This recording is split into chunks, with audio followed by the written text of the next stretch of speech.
வணக்கம். இன்றைக்கி ரொம்ப அருமையான விஷயம் நம்ம மகாநதி சீரியலில்.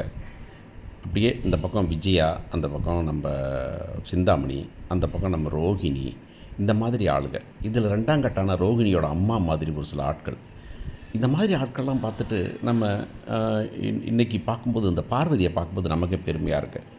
சம்டைம்ஸ் பார்வதி கம்ப்ளீட்டாக விஜயாவுக்கு இப்படி தான் இருக்கணும் அப்படின்னு ஆகிப்போச்சு. பல நேரங்கள் இப்படி ஒரு ஃப்ரெண்டு அமையிறது முக்கியம். இந்த ரோகிணிக்கு ஒரு ஃப்ரெண்டு அமைஞ்சாங்க இல்லையா, அந்த மாதிரி இந்த பக்கமும் அமையுங்கிறது தான் விஷயம்.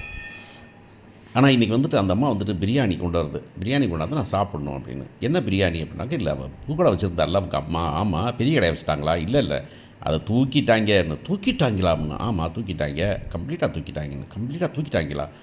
ஆமாம், அதனால தான் பிரியாணி ஆகினேன். அப்போ வீட்டிலே பிரியாணி செய்யிருந்தேனே. இல்லை, வீட்டில் பிரியாணி செய்ய மாட்டேன்ட்டா. அதான் அவளை தான் எல்லாம் சப்போர்ட் பண்ணுவாங்க, அதான் நான் இங்கே சாப்பிட்றேன். அப்போ அவங்க கடை காணாமல் போனதுக்காக நீ இங்கே பிரியாணி சாப்பிட்றியா அப்படின்னு.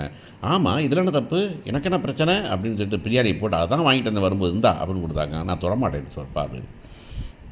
நிஜமாகவே செமத்தியான ஒரு மூக்கடி அப்படின்னு இருக்கணும். இந்த பிள்ளையை பார்த்தினாச்சு திருந்தணும் அப்படின்னு அந்த அம்மாவுக்கு தோணணும். ஆனால் திருந்துறதுக்கு சான்ஸே இல்லை. அப்போ நீ சாப்பிடுவீங்கல்ல அப்படின்னு தான் சிந்தாமணி. என்ன என்ன இப்போ மாஸ்டர், நீங்கள் சந்தோஷமாக இருக்கிறத நான் சாப்பிடாமல் இருப்பானா அப்படின்னு இனத்தோடு சேருது அப்படிங்கிற மாதிரி அவங்க பண்ண. பார்வதி இதை நான் கையால் கூட தொடமாட்டேன் அப்படின்னு சொன்னது ஒரு செம அடி அப்படிங்கிறது தெரியும். இந்த மாதிரி ஒரு சில கேரக்டர் கையில் இருந்துக்கிட்டே இருக்குது. நீங்கள் பார்த்தீங்கன்னாலும் ரோகிணியோட ஃப்ரெண்டும் பார்த்தீங்கன்னா, ரோகிணி நீ பெயர் தப்பு, என்ன பண்ணுறது, உன் கூட பழகிட்டேனேன்னு கம்முன்ட்டு இருக்கிறேன், ஆனால் என்னைக்கு வாய் விடுவேன்னு தெரியாது அப்படிங்கிற மாதிரி தான் நிலைமை பார்வதிக்கு.